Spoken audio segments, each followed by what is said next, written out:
नमस्कार मित्रांनो, आज आपण हेनरीज लॉ बघणार आहोत. तर मित्रांनो, हा लॉ शिकताना सगळ्यात महत्त्वाचं आपल्याला सोल्युबिलिटी खूप महत्त्वाची आहे आणि गॅस लिक्विडमध्ये कशा पद्धतीने सोल्युबल होतात हे आपण शिकणार आहोत. तर यासाठी मदत करतं.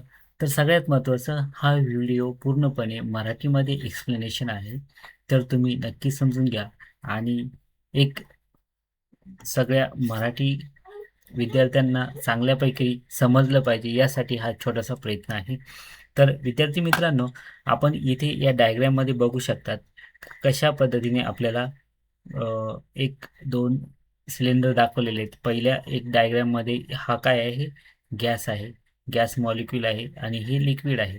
तर त्यावरती आपल्याला इथे लो प्रेशर आहे. तर लो प्रेशर असताना या गॅसचे कशा पद्धतीने ही मॉलिक्युल्स याच्यामध्ये डिझॉल्व्ह होतात. मात्र हे जर आपण प्रेशर वाढवलं तर प्रेशर वाढवल्यानंतर हाय प्रेशर अप्लाय केल्यानंतर इथे जे काही गॅस मॉलिक्युल्स आहेत हे जास्त डिझॉल्व्ह झालेले आपल्याला बघतात. हेच आपल्याला बघायचं आहे. तर हेनरीज लॉ त्यांचं कोर प्रिन्सिपल काय?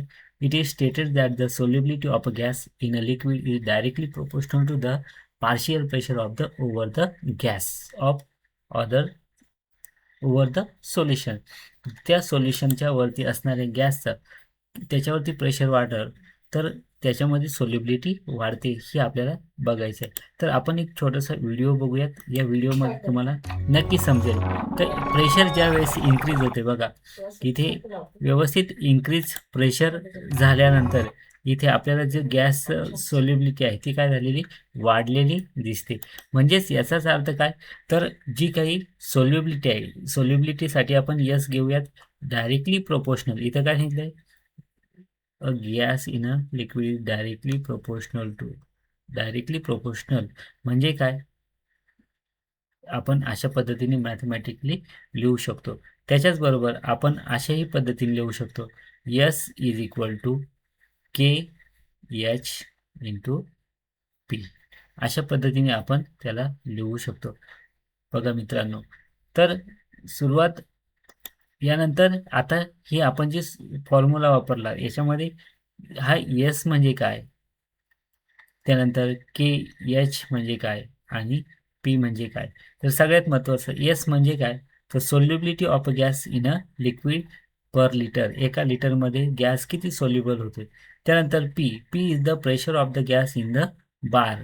आपण प्रेशर नेहमी बारमध्ये मोजतो म्हणून आपण पी कशा पीचा घेतला आहे प्रेशरसाठी.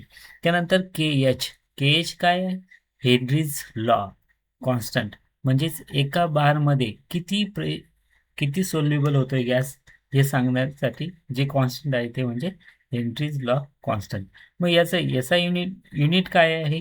के एच म्हणजेच काय? हेनरीज कॉन्स्टंटचं. तर आपण बघितलंय यस डिवाइड बाय पी म्हणजे काय? Solubility divide by pressure. मग आपण जी सोल्युबिलिटी आहे ती कशामध्ये मोजतो? Moles per litre. आणि divide by P for pressure कशामध्ये मोजतो? बारमध्ये. मग आपल्याला जे युनिट मिळते ते मिळते मोल्स पर लिटर पर बार. तर या पद्धतीने आपल्याला हेनरीज लॉ सांगता येतो. मात्र काही एक्सेप्शन आहेत का जे याच्यापेक्षा वेगळे गुणधर्म दाखवतायत. तर याच्यामध्ये काय आहे? NH3 plus H2O. हे NH3 काय ज्या वेळेस गॅसमध्ये मिक्स होतोय तर सॉरी वॉटरमध्ये मिक्स होतोय तर त्यावेळेस तो डायरेक्टली जास्त प्रमाणामध्ये मिक्स होतोय. म्हणजे हेनरीज लॉच्या कॉन्स्टंट आहे त्याच्यापेक्षा जास्त काय होतोय? डिझॉल्व्ह होतोय. म्हणजे त्याला काय एक्सेप्शन आहे. त्याच नंतर हे CO2 गॅस आहे, कार्बन डायऑक्साईड. हा पण पाण्यामध्ये ज्यावेळेस मिक्स होतो त्यावेळेस तो जास्त स्लाइटली डिझॉल्व्ह होतो.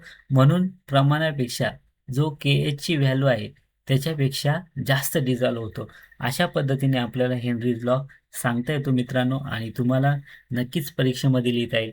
मित्रांनो, हा छोटासा मराठीतला प्रयत्न आहे कारण बरेच कंटेंट आपल्याला हिंदीमध्ये आहेत. मात्र हा एक छोटासा प्रयत्न आहे तर तुम्ही समजून घ्या.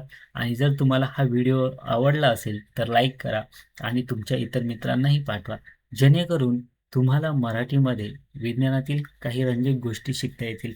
आणि तुम्ही लाईक केल्याबद्दल, बघितल्याबद्दल थँक्यू. Bye bye. आपण भेटूयात पुढच्या व्हिडिओमध्ये. थँक्यू. Bye bye.